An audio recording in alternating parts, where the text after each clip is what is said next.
my fourth issue is really maintaining good relationships with our suppliers, and over not just the ones that are top dollar, but the ones that are, just in our supply base that really haven't had a lot of attention for a little bit.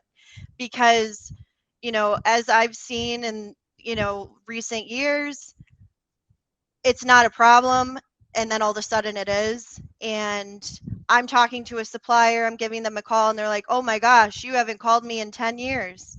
Like, how are you? I've been trying to talk to you," like almost like they've been waiting at the door for me to just call. And all of this, like, all of these thoughts and, like, feelings just come thrown at us.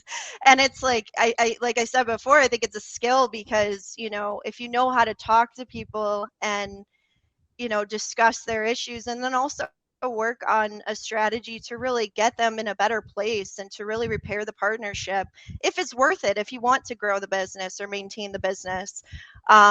Sometimes that's not the case. Sometimes you just want to, cut the ties. It doesn't make sense. Let's find out a new route.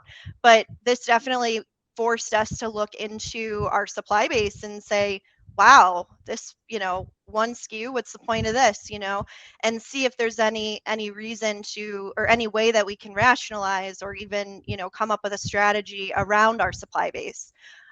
So yeah, maintaining supplier relationships, and making sure that, you're not yelling. Like, I'm not a yeller. I'm not going to beat up my supplier.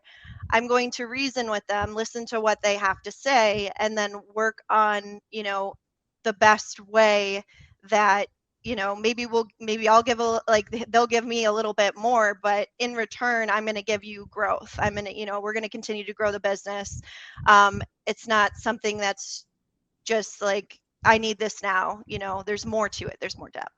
I feel like buyers are pseudo therapists. Yeah. Sounds like, Yes. Lauren, you've got some good therapy skills. And I would also say, I think it's important to have a ranking system for your Yes. suppliers. You do need to prioritize. There's limited bandwidth, so you can't have personal human interaction every single day with every supplier. So have a system, have a strategy about how you interact with people in the different buckets based on your scoring system.